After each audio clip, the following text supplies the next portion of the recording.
and welcome to the Tennessee Informer. I'm your host, Dave Vance. Tonight our guest is author and host and founder of the Worldview Weekend Network programs, Brannon Howse. But first it's time for announcements and updates. Tennessee Fire Association of Knoxville will hold its monthly meeting September 12th at the Powell Shoney's on Emory Road, I-75 exit 112. Meet and greet at 6 p.m. Meeting starts at 7 p.m. This is at 315 East Emory Road. The meeting will feature a briefing, introduction, and discussion of Tennessee Citizens for State Sovereignty, also known as TNCSS, and House Bill 726, Senate Bill 1092, an act to restore Tennessee state sovereignty. This discussion will be facilitated by D.H. Andy Andrews, Knox County leader of TNCSS. Find out more about TNCSS at tncss.weebly.com. Also, Michael Sweeney, Grassroots Engagement Director of Americans for Prosperity of Knoxville, will discuss AFP's current agenda and objectives. The Stewart County GOP will hold a first ever Founders Day event on Saturday, September 30th from 11 to 1:30. Our keynote speaker will be Lieutenant Colonel retired Dewey Browder, a Vietnam veteran and emeritus professor at APSU, where he was also a member of the inaugural class of the APSU Military Hall of Fame. His speech is titled America's Founding Principles. Also, as a door prize, you'll have the opportunity to win 800 pounds of Wagyu beef on the hoof donated by a local cattleman. Transport and processing are the winner's responsibility. Tickets are $20 per plate or $35 per couple. Text 931-237-1026 or 931-614-8437 for more information. For good conservative talk radio, tune in to 105.3 WDXE Radio in Lawrenceburg from 5 to 6 p.m. on Monday for the Kip Capley Show, and Wednesdays from 5 to 6 p.m. for the local GOP radio show hosted by the chair of the Lawrence County GOP, Brandon Taylor, and Lawrence Sutton, the secretary of the Lawrence County GOP. Also, if you have an announcement from a conservative organization you want announced on this show, send the information to tninformer.tv@gmail.com the Friday before the show. Before we get to our guests, there are a few things I want to say. September 11th was a world-shaking event that way too many people in our country, and certainly in our government, seem to have forgotten. I exclude from that statement survivors of the attack and the remaining family members. Likewise, families of military personnel killed in Afghanistan or Iraq, such as my own, we haven't forgotten and have no intention of forgetting. I know the same must be true of the military personnel that are now missing limbs or have other life-altering injuries due to the war on terror. But as infuriating as it is that so many seem to have forgotten the mass murder of over 3,000 American citizens on American soil, the fact that from day one our government, starting with President Bush, has lied to us about the true motivation of the attacks. It started with President Bush's lie that Islam is a religion of peace that had been hijacked by extremists. Ironically, he did this on TV as members of CARE, a Muslim Brotherhood front group, stood nearby. That lie has been repeated in every administration since then, either through blatant promotion of people with ties to known Islamic organizations or just denial that the doctrinal tenets of Islam are incompatible with their constitution. How is it that over 3,000 Americans are killed on American soil, and over 20 years later, neither our military or law enforcement know the threat doctrine of the perpetrators? How is it that the number of Muslims allowed to immigrate to America has increased? In fact, our government, through the Office of Refugee Resettlement, seems to think it's their mission to bring as many here as possible. To add insult to injury, our government brought in thousands of unscreened Muslim Afghans to America after Biden's disgraceful pullout. This is not about who they pray to or how many times a day they pray. This is about how their doctrine requires them to treat the infidel, which is anybody not a Muslim. Their goal is Islamic supremacy in all things. This is known as political Islam. While all of political Islam is not violent, utilizing terror such as attacks on September 11th are well within the doctrine. Consider just two examples from the Quran. Quran 8:12, remember thy Lord inspired the angels with the message, I am with you, give firmness to the believers. I will instill terror into the hearts of the unbelievers, smite ye above their necks and smite all their fingertips off of them. Quran 9.29, fight those who believe not in Allah nor the last day, nor hold it forbidden which hath been forbidden by Allah and his messenger, nor acknowledge the religion of truth, even if they are of the people of the book, until they pay the jizya with willing submission and feel themselves subdued. feel themselves subdued. Did you catch that? Let's talk about how these things are playing out in America today. U.S. taxpayers donated $390,000 to a terrorist-defending Imam's two organizations. This is from an article July 28th in the Middle East Forum. And it says that American taxpayers over the last 2 years given almost $400,000 to two nonprofits led by a radical imam in Boston, where they had the bombing during the marathon a few years back. Imam Abdullah Farouk has lionized a terrorist convicted of trying to kill FBI agents and U.S. soldiers. He once described the United States as the land of the coward and home of the slave. Some of the funding in this story was given to the Imam's organization by the U.S. Department of Homeland Security. According to the doctrine of political Islam, this funding could be interpreted as payment of the jizya, a protection tax paid by the kafirs. A kafir is anybody that's not a Muslim, by the way, to reduce the possibility of violent jihad, basically an extortion fee, and that is used to humiliate them and proves their submission. Non-Islamic governments tend to submit to political Islam rather than resist the advancement of this monocultural and totalitarian ideology into their societies. Why do we surrender our life and liberty to those who hate us? In another example of how bad things have gotten in our country, there's a radical imam that led thousands of Islamic supremacists in a controversial Michigan march. Why are individuals who claim to be peaceful Muslims not distancing themselves from Imam Husham al-Husseini and his anti-American and dangerous rhetoric, but rather endorsing it and promoting it? In a remarkable display of power, nearly 5,000 Shia Muslims gathered in Dearborn, Michigan to commemorate the significant religious observance known as Shilam or Arbeen. Dearborn, often referred to as the Arab capital of North America, has a substantial Muslim population, making up approximately 45% of its residents. It is also home to the nation's largest mosque, and halal meat is served in all of its public schools. These factors have fueled concerns among some observers about the potential introduction of elements of Sharia into the broader non-Muslim majority of the West. If you need to know more about the doctrine of political Islam and the threat that Islam poses to our country, I recommend the Center for the Study of Political Islam International. You can just go to their website, centerforthestudyofpolitical.islam.com. It's an independent, nonprofit research and educational organization. They make this following statement on their website. Our concern is with the ideological doctrine of Islam that relates to non-Muslims, also known as kafirs, and therefore is political. We define this part of the doctrine as political Islam. Now that website and that organization was founded by a man named Bill Warner from here in Tennessee. And I would say that most of the people in Tennessee that know anything about the threat of Islam, the doctrine of Islam, more than likely learned it from Bill Warner. I would also encourage you to visit dailyrollcall.com and go to their documents section, and you can read the memorandum of understanding that the Muslim Brotherhood put out several years ago and that the FBI used to take as a reasonable threat to be aware of. That's there, as well as other documents on that website. That's dailyrollcall.com. Now to our guest, Brannon Howse. Brannon Howse is the president and founder of Worldview Weekend and Worldview Weekend Broadcast Network that includes Worldview Weekend TV and Worldview Radio. As the author of 15 books, Brannon has been a guest of more than 2,000 radio and television programs and has been featured in such publications as the Washington Times and appeared on such television programs as The O'Reilly Factor with Bill O'Reilly on Fox News and MSNBC, among others. For many years, Brannon was the education reporter and frequent guest host of the Michael Reagan program. Michael Reagan is the eldest son of President Reagan, and Brannon was honored to host Michael's program the week of President Reagan's funeral. Brannon was the literary agent for Michael Reagan's book, Twice Adopted.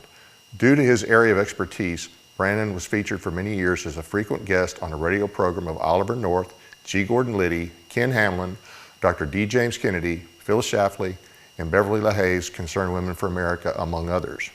Brannon's understanding of worldviews, trends, and global events has resulted in people attending his two-day training session who work for the Federal Bureau of Investigation, the National Security Agency, an assistant district attorney of one of the largest cities in America, military officers, police and sheriff's officers, doctors, lawyers, teachers, pastors, and successful business owners. Brannon's reputation as a compelling and credible speaker resulted in him being honored as the keynote speaker of the 50th annual Governor's Prayer Breakfast in Iowa a few years ago. Brannon is the host of a national radio program that is broadcast nationwide each day from 1 to 2 p.m. Central on 63 radio stations. The host of Worldview Weekend Hour, a weekly television program that is viewed in 120 nations around the world, and highly successful newscast World Report and Brannon Howse Live. Brannon, thanks for joining us, and I know you're incredibly busy, and I really appreciate you carving out some time to do this show. Happy to be with you, Dave. Thank you. Want to get right into this. I know you're on a fairly tight schedule. What do you remember about that day, September 11th, 2001? Well, as I'm prone to staying up, at least particularly in those days, till 2 or 3 in the morning, because I was always working on a new book and written multiple books, and so a lot of times I would do my writing at night. So it was not uncommon for me to stay up till 2 or 3 or later in the morning. So I had slept in that morning, and the room was completely dark, and my wife comes in with a cup of coffee, and she hands me the cup of coffee and says, "You better get up." And she turns on the TV in the room, and out of a deep sleep, here I am watching what is the first tower on fire.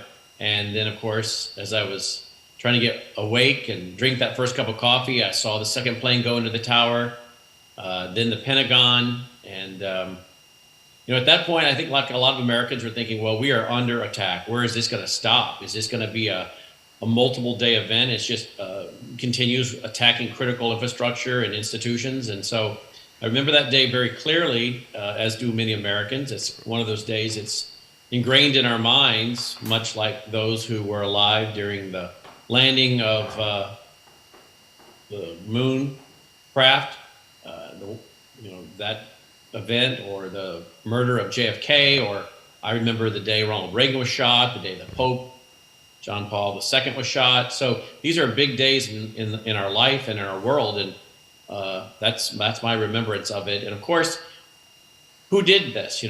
Who was able to carry this out? And then, of course, Islam started being talked about, and Osama bin Laden, and then I think pretty quick we saw in the talk radio world the video clips, and if it was radio, we heard the audio. If it was TV, we saw it as well.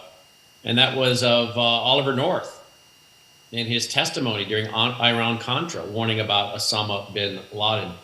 So Islam began to rise quickly into the minds of many, many Americans. I was hosting Worldview Weekends, which I founded in February of 1993, and we held those in over 300 locations. And right after 9/11, our events were stopped. I mean, we had put about $100,000 into printing and mailing for our fall conferences. And as you guys all remember, there was no planes flying. And if you lived in a major American city and you went outside at night, you didn't hear planes going over, you didn't see planes going over. It was an eerie, eerie thing. And of course, we're thinking about the country, but we're also thinking about our organization. Are we going to be able to keep our organization afloat and get out there and speak to people at this critical time when people need a worldview understanding of what just happened? And so we weren't even sure that would happen, but it did.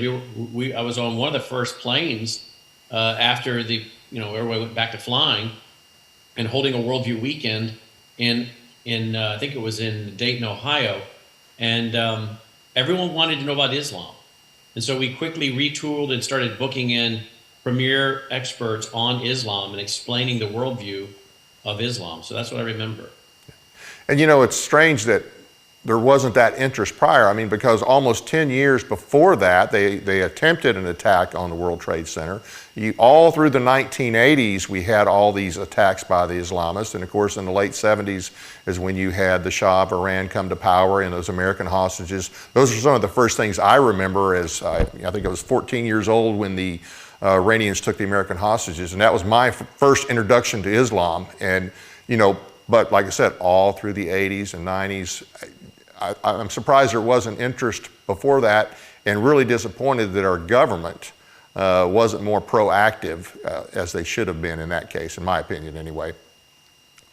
Yeah, I would agree. I do think, unfortunately, we're oftentimes late on the issues and the trends. When I say we, conservatives, Christians, We do know that there are many worldviews. I think there are 6 dominant worldviews, obviously: biblical Christianity, secular humanism, cosmic humanism or New Age, postmodernism, Islam, and communism. These are your 6 dominant worldviews. And of course, today we see those merging. We see Christianity, so called, merging with Islam for what's being called Chrislam, and this is happening through interfaith dialogue. We see Marxianity, which is what I call it, emerging, which is Christianity and Marxism merging for what I call Marxianity. Of course, these things all cease to be Christianity once they merge with these other worldviews. You know, when I started studying these things in the 80s, while I was still in high school, and listening to and going and hearing people live in person, like Francis Schaeffer and many others that I had the privilege of hearing live, you could take a chart and you could write out, you know, these 6 dominant worldviews and pretty much keep them in those categories. But in the 90s, things began to really change, and certainly in the 2000s, and there began to be this syncretism or this convergence of worldviews. And now, of course, today you have Christianity merging with New Age, cosmic humanism, Christianity merging with Marxism, Marxianity, pastors and Christian leaders trying to merge and find common ground with Islam for Chrislam. I mean, we're living in a day and time where the worldviews are merging, and the old static diagrams of the 80s and early 90s don't work anymore, which of course makes it even more confusing to people when you start putting a Christian spin on this, right? Yeah, well, that's how they sell a lot of it, unfortunately. And most churches, they're not prepared to. Number one, a lot of them don't seem to be willing to even stand up for Christian principles, and they're certainly not willing to do anything that might seem to be insulting to other religions, especially Islam. But it's very disappointing. And as far as the government goes, I mean, why do you think our government has failed to identify political Islam as a threat? And by political Islam, I'm referencing the fact that, you know, people are entitled to believe what they want to believe in terms of who they pray to and you know, how many times a day they pray, which way they pray. That's all fine and well, but political Islam is how they view their responsibility, in this case as a Muslim, to deal with those of us who don't believe in that. And it's not just about convincing us peacefully by any means. So it's pretty infuriating, really, after all that's happened, that our government has failed to identify political Islam as a threat. Why do you think that is? I think there are several factors. One is money, and we go back into the period of 9/11. Within hours, George W. Bush was telling us that Islam was a religion of peace. He was quoting from the Quran and other Islamic books with Islamic leaders standing right behind him. He was quoting many of them, by the way, out of context, completely out of context. Some of those verses that didn't even apply what he was trying to do. But he was trying to tell us it's a religion of peace, and this had nothing to do with Islam. It had everything to do with Islam if one believes that the attacks really were carried out exclusively by the Islamists. I'm not so convinced they were. I think there were a lot of players here. That's my personal opinion.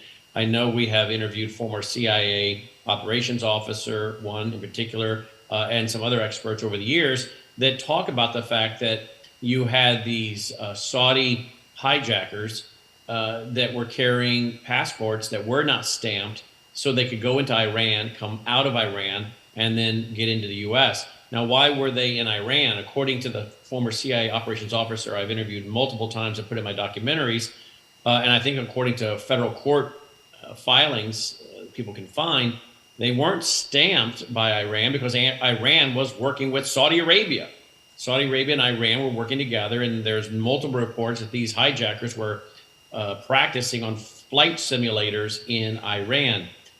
So I think there's a lot of connections between Iran, Saudi Arabia. I'm not convinced we don't have some fingerprints for Russia on this. There seems to be some indications that one or two of the hijackers were tied back to the former Soviet Union. We have to remember that the former Soviet Union, they have used Islam to further their cause and agenda whenever they can. We know that one of the former KGB officers that left the service and went to Great Britain and started writing books began to warn about Putin and what Putin was doing and how he was staging terrorist attacks and blaming it on Islam so that he could then garner more power. And of course, that former KGB officer, Alexander, ended up being assassinated, many believe, by Putin when he met with some Russians and they put plutonium in his tea.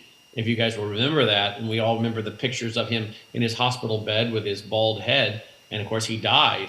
And I've interviewed former KGB officers a couple times, and you know they will tell you that Putin used Islam and terrorist attacks with Islam to shore up his power and make him the savior that Russia needed him to save them. But in reality is some of these KGB officers openly wrote later when they left that KGB and began to warn about Putin that they were the ones bringing some of the highest ranking Islamists in the world into Russia for training and then getting them back out. So the funding of Islam through the Kremlin has been quite remarkable. So and let's not forget that Russia has a large Islamic population, and much of the Islamic or the Russian military, if you watch the projections, a big chunk of their military is going to be Islamic in the next few years. Islam and its adherents are gaining quickly in the military of Russia. So Russia uses the Islamists, and I think they used the Islamists on 9/11. I think you have the fingerprints of Russia, Iran, Saudi Arabia all together. And then you start talking about the money. And then you start talking about some of the Bush people in the Bush administration, their connection to oil. And isn't it interesting they didn't want to go after Saudi Arabia? Well, one has to ask, follow the money. What's the relationship between some of the Bush players in that administration and Saudi Arabia and oil and money? But we did go after Iraq. And of course, we found out later, according to some reports, that there was the goal to invade Iraq before 9/11. And 9/11 was just used as an excuse to invade Iraq. But we didn't go after Saudi Arabia.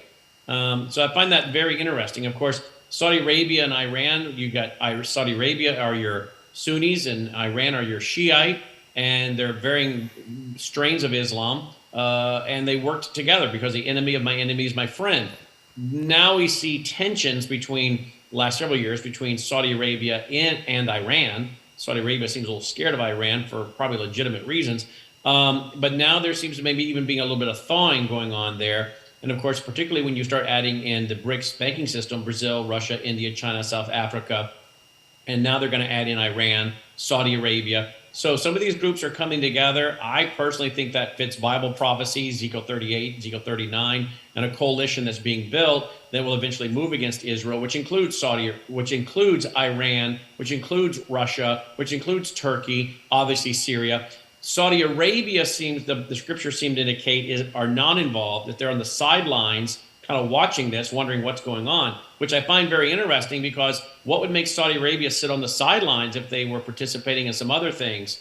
Well, I think it might be what's unfolding now, Benjamin Netanyahu trying to make a peace process, negotiations with Saudi Arabia, a train coming from Saudi Arabia into Israel. I mean, there's so many things because, again, they have the Temple Mount, which is a holy site for Jews as well as for Islamists. So can you see a third temple being built up there? They get some kind of peace agreement. There's talk of taking the Temple Mount custody away from the Jordanians, giving it to Saudi Arabia. Saudi Arabia with this partnership they're trying, this negotiation, this peace pact they're trying to build with Israel, between Israel and Saudi Arabia. Maybe Saudi Arabia will say, hey, look, in the guise of interfaith dialogue, let's let the Islamic mosque stay up there, but let the Jews have their tabernacle, temporary tabernacle, and then build the permanent temple, which of course has all prophetic biblical implications for where we're going. So I'm watching all of this and watching as people fall in and countries fall in and fall out of favor with one another and then get back together again. But I think the long answer here I'm giving is many players, many reasons, but when it comes to the American government, politics. We have to remember after Nixon closed the gold window in 1971, by 1973, around there is when we started trading oil in the world market based on the American dollar. So when Nixon closed the gold window, we didn't really have anything backing the dollar. They could print all the money they want. We see the money shoot straight up as far as money printing and inflation. But Nixon convinced Saudi Arabia and OPEC to trade oil in the world market with the American dollar, thus backing the American dollar now with oil. So under 9/11, you've got to be careful not to upset Saudi Arabia and OPEC because they hold the cards with the American dollar. So I think it's follow the money personally, follow the money corporately for many of the big business guys that were in the administration and were backing the administration. I think it's follow the money literally. We got to keep Saudi Arabia and OPEC happy with the oil backing American dollar being backed by oil and the American petrodollar. So I think there's a lot of reasons. And then just flat out political correctness. Well, I knew that in the early 70s that the Russians were involved with the PLO and other organizations like that. I've never heard this angle on 9/11. Some great information. As far as Saudi Arabia goes, I had always thought, okay, this is our time now. Number one, I personally thought we should have turned them to glass. But besides that, I thought we would at least use this as the opportunity to end our dependence on Saudi oil. That was the perfect time for the president to say, hey, this is a national emergency situation. We cannot continue to be reliant on a country like Saudi Arabia. And that never happened. And that's something that's always irritated me. We could have been energy independent years ago. And I understand somebody else would move in and take their oil. That's all fine and well. But that has always bothered me that we didn't do something about that situation at the time. And the fact that not long after, as you said in the beginning, and actually that's going to be part of the dialogue later, from day one after this, all our government has done for the most part is be apologists for Islam. And I understand, there's others involved here, but that has always bothered me. How do you fight an enemy that you won't even teach everybody what their doctrine is? It's like it's off limits. And that is something that still going on. It's only worse now. I mean, we have even more Muslims in our country now. We have even more mosques. They have even more political power than they had back then. I think the population has gone up something from roughly 1 million at the time to 3.5 million. And now we have them in the U.S. Congress. There's whole towns. There's a little town in Michigan, I think it's Hamtramck or something like that. Mm-hmm. The whole council is ran by Muslims. Dearborn has 45% Muslim population, and a lot of these are radical, which all of them are radical. If they follow the doctrine as written, you can't help but be radical. So these are some things to definitely be concerned about. Now, Now New York is going to go to the call to prayer. Minneapolis is now already doing the call to prayer 5 times a day. Yes. Can you imagine having the Lord's Prayer over the loudspeakers in downtown Minneapolis 5 times a day? I mean, the ACLU and others would go absolutely nuts. But yet here we have the call to prayer 5 times a day with Islam. So I agree wholeheartedly with what you're saying. And we're in the name of political correctness, interfaith dialogue, the idea that we can just all get along. It's going to end up being horrific for our nation. We're overdue for another terrorist attack.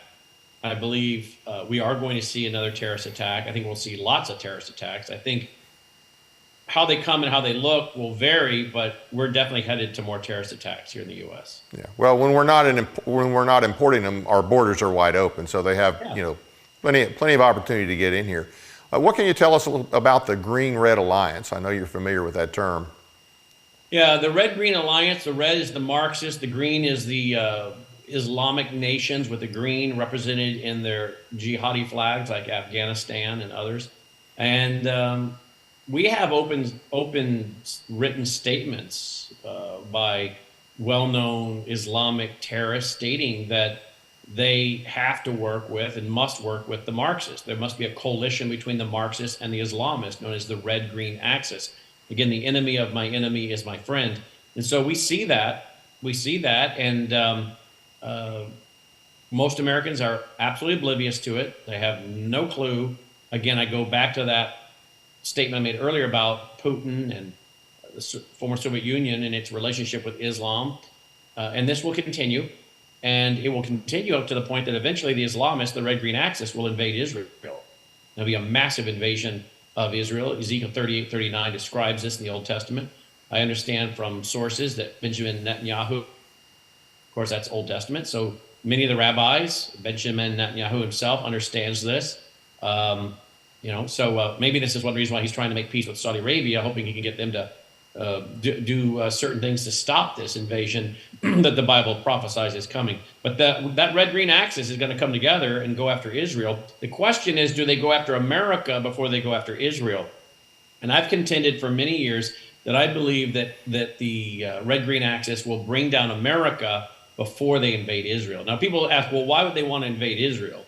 Well, the Old Testament says that they do it because God puts a hook in their mouth and draws them out, which means God doesn't cause it. There's something there that is used to entice them, and the Bible speaks to them having treasure, that they're after the treasures of Israel. So what treasure does Israel have? The United Nations didn't even want them to be a nation prior to May of 1948, saying they couldn't sustain life there. Now they harvest up to 6 crops a season, and they have natural gas, like you can't believe, a byproduct of oil. Many people believe they definitely do have oil, and that the big discovery is coming on a more grander scale. There's also gold. There's talk of a lot of gold in Israel as well. That's a lengthy conversation. But they also have technology. They have incredible technology. They're able to pull basically water out of the air, and they have the technology to be able to make the deserts of Israel as a garden through this technology and producing water out of the air. So is it the technology? Is it the natural gas? Is it gold? What is this treasure that they're after, according to the Old Testament? Maybe it's all the above. But the Bible clearly states in the Old Testament that there is something that entices them and that God draws them out. Meaning God doesn't cause it. He just steps back and lets their evil, covetous, greedy worldview take hold. He goes from withholding that to saying, okay, go ahead. And they move in and they do this, and God supernaturally stops them. And the text says that God allows it so the whole world will know that he is God. So the whole world's going to get a firsthand view that God stopped this war against Israel. And the dead of Israel's enemies are so piled up so high. Israel's enemies are piled up so high inside their borders. It takes them like 6 months to clear those dead bodies out. So it's going to be a testament to the world, but I think the world leader then at the time, the Antichrist, will take credit for it.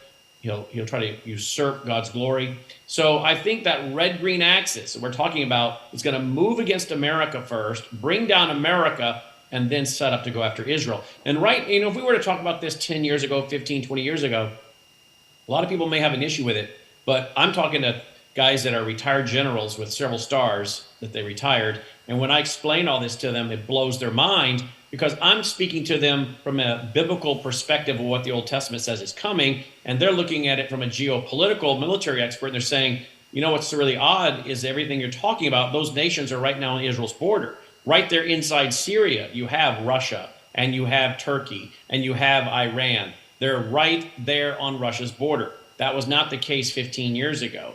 Many of these nations didn't have military economic alliances. They're strengthening their economic and military alliances, and they're practicing military exercises constantly right now. So a lot of this is setting up. So be watching for that red-green axis to continue to come against America, Israel's historically biggest supporter, to bring down America for many reasons before they then move against Israel.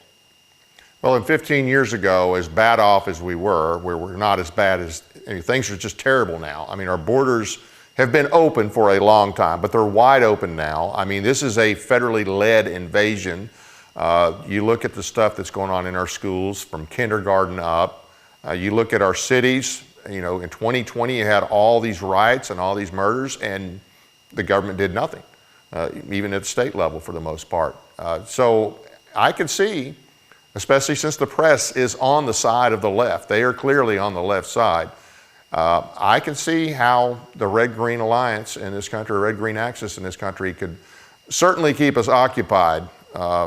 And when you throw in a bad economy and you throw in the inflation and you throw in all the things that our federal government is trying to do, it seems to me like right now, the actual biggest threat, direct threat to our rights as Americans in this country is our federal government. So all that lends a hand to the Red-Green Alliance, and like I said, we do have quite a few Islamists, flat-out Islamists in our government at different levels, whether they're appointed, elected, whatever the case might be. and throughout the states. Tennessee has a huge problem with this, whether people know it or not. I've done a show on that a few weeks back, and we'll do more on that later. I want to go back to the interfaith dialogue a little bit. You know, with our traditions and our history here in America, as initially a Christian nation, we've certainly, it would be an insult to Christianity to continue to call us a Christian nation the way things are, for sure. But I'm still kind of surprised that the interfaith dialogue has been as accepted as it has and is being pushed as much as it has. How do you think that came about? What are your ideas on that? Well, I think when you have postmodernism quickly taking hold, which is the concept or idea that truth and reality are created by man, not by God. You know, your truth is your truth, mine is mine. You're not supposed to make exclusive truth claims in a politically correct postmodern society. And so when someone stands up and says, John 14:6, where Jesus said, I'm the way, the truth, and life, I'm the only way, truth, and life. No one comes unto the Father except through me. That's an intolerant, bigoted statement. And so when you now say that Christianity is the only way, which means every other religious way, you know, Jesus Christ is the only way, every other religious leader is not the way, then the field's already been laid out where it makes it very hard to come against Islam, because what you're saying now is Muhammad is wrong, Allah is not the way. And so there's already a built-in bias toward making those kind of truth claims. And then you add in, sadly, money. Follow the money.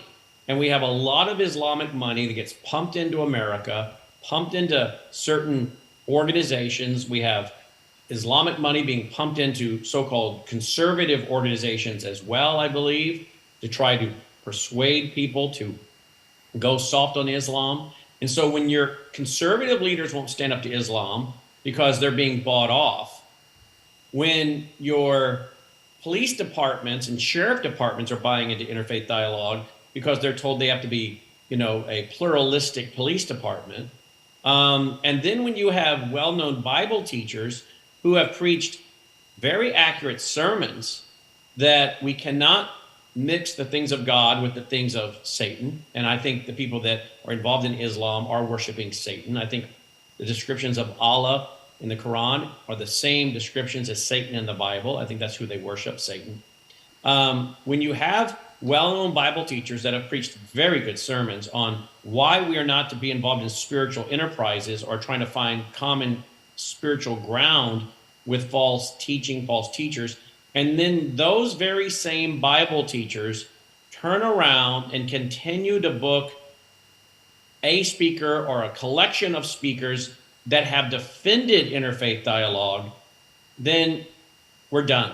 And I'm telling you right now, some of the biggest Bible teachers in America, one individual who's got his name on a Bible, he's on the West Coast, he's got his name on his own study Bible, he's made a big career trying to act like he's, you know, so principled and solid and you can't budge on these doctrinal issues. But then you start to look around, you realize that's all window dressing.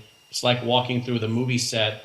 Everything looks good from the front. You go to the back, you realize it's all fake buildings. There's just, you know, stilts holding up facade fronts. And that's why this Bible teacher, and I know extensively about what goes on in his organization and behind the scenes, but I know what he said publicly. He himself, a guy that's publicly out front telling the church in America, you can't do this, but yet then when his friends and the friends of some of his staff start having interfaith dialogue with some of the biggest jihadis in America, he not only does not stop booking that speaker, he continues to book that speaker and allows his staff to ridicule and attack on social media and programs those of us like myself, Usama Dakdok, Sharam Hadian, who have been warning about interfaith dialogue. So the point I'm making is you've had the sheriff departments, police departments collapse. American people have not wanted to take a stand against postmodernism and say, oh, well, that's not true. We can't have that, because they don't want to be politically correct. Now you have conservative organizations caving because they're getting Islamic money and from Islamic organizations. And now you've had the Bible teachers, many of them collapsing because they don't want to go against the good old boy club and some of their friends who now are sitting and doing interfaith dialogue with people like Yasser Qadi. So what hope does the country have when even many of the Bible teachers are cowards or pragmatic pragmatic cowards, or more committed, should I say, more committed to the good old boy club than they are biblical truth. By the way, not only are these people caving to Islam, some of these same people are caving to socialism and social justice. You know, the same guy that caved to Islam by continuing to invite James White to his church and seminary to preach is the same guy that told a bunch of social justice warriors, I don't want to fight you, you're my friends. Said this on his church platform. Okay, So you got to give us a name. You can't give us all this information and not give us a name. John MacArthur. John MacArthur out of California. Wow. I mean, that's just one of several. And yet the average Christian in America who listens to John MacArthur would be appalled by what I've said. But we've exposed it, and we've got all the video clips, we've got the screenshots, we've got the social media, we got everything to defend it. I wrote about it extensively in my book, Marxianity. You have that information on your website as well, I take it? Oh, yeah, just go to my website and type John MacArthur into my website, you'll find it. You'll type in James White, you'll find all about what James White did with Yasser Qadhi. Your friend Vince Hughes and mine is very familiar with James Qadhi and what he did right here in our backyard in Memphis, Tennessee. And James White came here and had an interfaith dialogue in 2017 with this, what I believe clear is a Jew-hating, Holocaust-denying, Hitler-defending, jihadi-preaching imam. And then when we brought it up, we started getting attacked by John MacArthur's people, his right-hand man, his right-hand people. But that didn't stop John MacArthur from continuing to bring James White to his church, even though John MacArthur in his own sermons has said, when you have people that do this, what James White did, you're to cut them off. You're to cut them off. No, he hasn't cut them off. So how can we win when the churches are compromising on this issue, the sheriff departments, the police departments, the conservative organizations? Yeah, they're all caving for various reasons. Talk a little bit about Yasser Qadhi. I know that he did live in Memphis. I think he's moved to Dallas, but that doesn't mean that there's not still a huge Islamic influence in Memphis. Can you talk a little bit about that? Yeah, there's a very large, couple big mosques here in the Memphis, Tennessee area. But they're everywhere now. They're really everywhere. There's only a few places in the country where they're not. I'm not going to name where they are because then they'll probably go build one there. But Yasser Qadhi, we have him on video talking about the Jews are not real Jews. Look at their crooked noses. They're, it's just horrific. Denying the Holocaust, defending Hitler. And this is who James White sat with in an interfaith dialogue on video. And James White sat there while Yasser Qadhi spewed all kinds of false things about Jesus. And James White never corrected him one time. In fact, even said that Yasser Qadhi was his mentor when it comes to Islam. Yeah, it's on video. And now you would think that would be enough for John MacArthur, who, again, has rightly preached that we shouldn't be merging Christianity with false teachings or doctrines or seeking common spiritual ground with false teachers. But John MacArthur wouldn't, well, even though I emailed him and others have as well, and he lost a lot of donors, by the way, I understand on this, has not stopped booking James White to come and speak to his church and seminary and college. So again, this is a real problem because Yasser Qadhi also, sat there with James White, and James White talked about how Christians and Muslims need to work together in this increasingly secular age, that we need to work together. Well, first of all, it's not an increasingly secular age. Secular humanism is not the dominant worldview today. The dominant worldview is largely cosmic humanism or New Age. So we're not going into a largely secular time. There's spirituality oozing everywhere. It's a demonic, occultic, New Age spirituality. But to think that James White would sit there and say that Muslims and Christians need to work together in a growing secular era and help each other, are you kidding me? The Muslims are not going to be there helping the Christians, okay? Let's just be very clear about that. And by the way, just because some of the mosques and Muslims are upset about the LGBTQ situation doesn't mean we should be thinking, oh, we can work with them. Because I'm opposed to the LGBTQ agenda, but let me tell you what, the solution to that is to give people the gospel, the true biblical gospel. Islam's solution?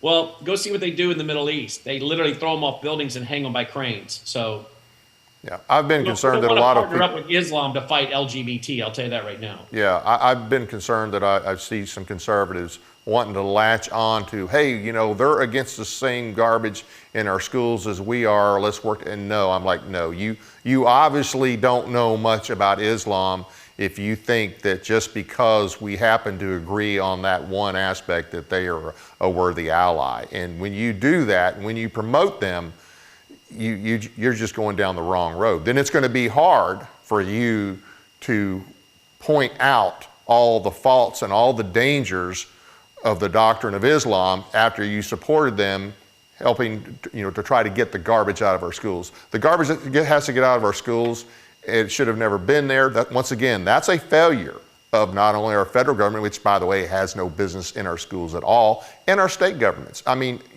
we've had several bills brought forth, and there are some sincere people in our legislature that want to get rid of this garbage. But the bottom line is, it's still being allowed, and that is the fault of our state. Our state could get rid of all of this stuff today if they had the backbone to do it. But they don't have the backbone. Now, that's not to say that the individual legislators who have passed legislation, that's not to say that they're not sincere or if they had the power, but the state as a whole, the state government as a whole, could get rid of that garbage today if they had the backbone.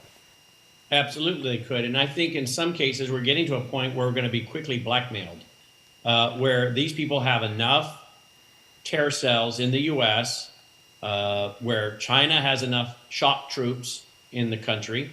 So pretty soon the red-green axis is going to have prepared the battlefield and have enough of their shock troops, their terrorists, their jihadis, their weapons into the U.S. that the American people, the American government is going to be basically going to have to comply with their wishes. They won't be able to do these things we're talking about because they're not going to be the ones that really hold the power at the end of the day anymore. Well, and at the same time, our borders are wide open. We have all these different people from different countries around the world that hate us, to include the Islamists.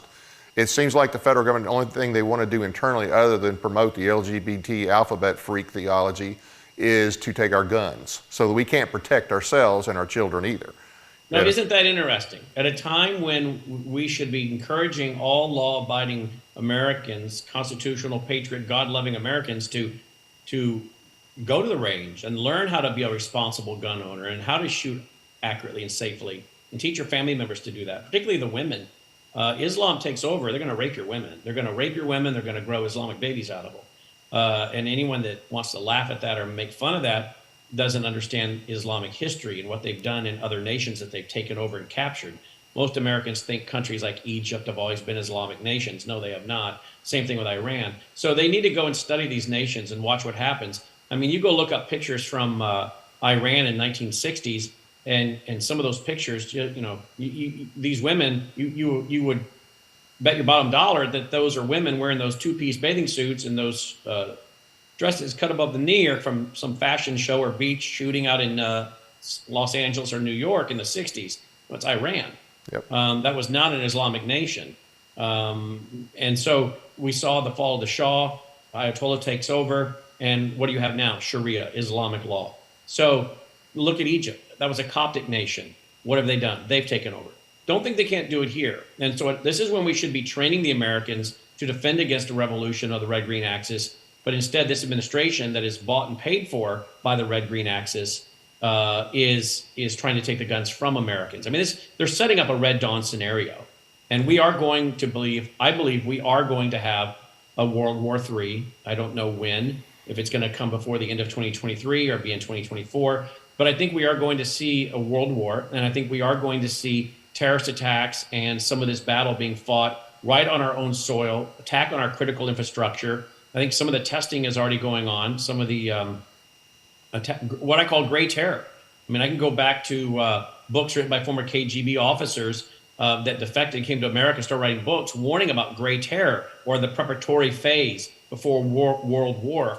Before war, they would start to attack critical infrastructure. Well, look at all the train derailments. Look at all the food supply and food manufacturing, and processing plants. Look at all the chemical plants. Look at the attacks on our power grid. Look at the attacks on our power substations. I mean, I could sit here and give specific examples if time allowed, but this is all attacks on our critical infrastructure, which is part, I believe, of the gray terror that's already begun before we have full kinetic contact here in the U.S. And by kinetic, for the lay people, I mean literal explosions, literal, conflict. There's the new way of warfare, cyber attacking, bioweapons, and then there's the old way of warfare, which is bombs and bullets.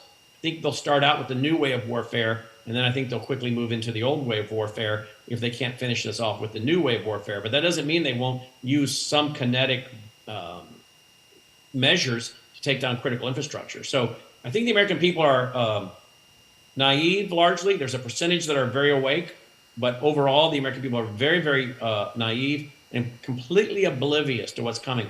And should we have an attack on our power grid, or either from EMP or a cyber attack that brings down the grid, or one of the three grids, if there's a disruption in our food supply, the banking system is basically capital controls are put in, and there's a freeze on the movement of funds. If you see a collapse of our food supply or hyperinflation or all these things together at one time, you think we got crime now?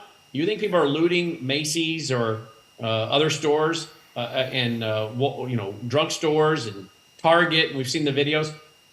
This is in pretty good times. I know some people are suffering with the price of food and fuel and other things, but relatively speaking to what could be here, these are relatively good times. If this is happening now, you wait till the red-green axis begins their war inside our borders, and the chaos alone, and that's the goal. The goal is to create so much chaos in the lower 48 that it is disrupting to our political and military officials trying to prosecute a war in one or two theaters. And we can't win a war in two theaters. The average American thinks America is big and bad, and we have the technology. They don't realize how far behind our nuclear weapons are, that we haven't done any nuclear testing in decades. They don't realize how far advanced Russia and China are. Russia has not used nuclear weapons yet with Ukraine. So they don't realize how far behind the American military is. And we even have our own military officers admitting under oath before Congress that we're giving away way too much armaments, and we're going to have to try to catch up. So we're also depleting our military. We've done a stand down order. We've cleaned out our military from those who maybe supported Trump or our constitutional people or patriots. They've cleaned them out as being domestic terrorists. They push the LGBTQ agenda so that nobody wants to join anymore. We don't let our guys go and fight and win. When they do fight and they actually kill jihadis, we prosecute them and try to throw them in prison the rest of their life for prosecuting the war in the battlefield. I mean, who would want to join? By the way, I'll warn your audience, and I've been warning about this since February of 2018. I have strong indications we are going to see a military draft in this country. So American moms and dads and grandparents, you better be wrapping your mind around that idea right now, because I think they want to draft your daughters. And I'd like to know why the Deagle map, it's a map that's tied to the military intelligence arena. Why is their Deagle map projecting a 68.5% decrease in American population by 2025? Wow. Maybe it's the vaccines or probably the vaccines more than the COVID. Everything our federal government is doing right now lends a hand to what the red-green axis would want to accomplish. I mean, you pick a topic. So I think unless something drastic happens and we get some good people in office and quick, even with that, I'm not sure that we're not too far down the road. But essentially, the American people are on their own when it comes to relying on the federal government to stop any of this, because they are creating the possibility of all this just with the border situation alone. Not to mention a lot of the other things that are doing. Absolutely. Americans are on their own. Yeah. That's why they need to prepare. I mean, I was just interviewing Gordon Chang the other night, and I was promoting some of the emergency supplies we sell on our website. And then I went right to him, and then he commented. He said, "Hey, you know what? These emergency supplies you're offering on your site, the American people better be taking this seriously and preparing, because the government is not going to come to you." You and I'm sure if we talked a little more in depth, could come to the same conclusion. That is, we both have friends that are retired military. I think you're former military, but we have friends that are former military, former CIA, former FBI, former NSA, former DHS, and former military intelligence. And what's interesting is these people that I know who understand firsthand what I'm saying, they all are preparing. Why are these guys preparing? Because they know firsthand what are the signs of the enemy. They understand the enemy. They understand the enemy's tactics, and they understand who's running the government right now. They understand that the White House in Washington, D.C. has been largely captured by the CCP. My friend Trevor Loudon has written a series of books on all of the members of Congress and the Senate, these many members of the House and Senate that are absolutely compromised. Absolutely. China basically could pass, says Trevor Loudon, any piece of legislation they want. They have enough influence. They've bought enough influence. So from either bribes or payoff, blackmail.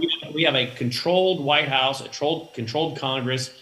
The Marxists have largely taken over the FBI, the Justice Department.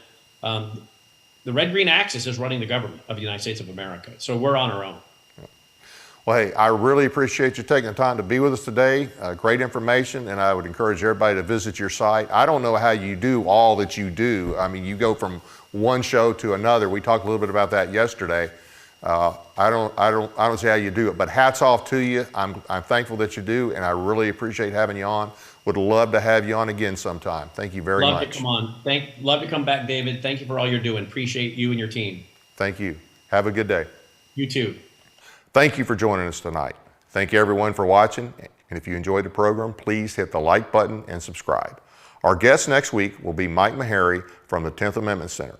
Our topic, besides the obvious, will be interposition and nullification. Hope you will join us. Thanks again for watching. Good night.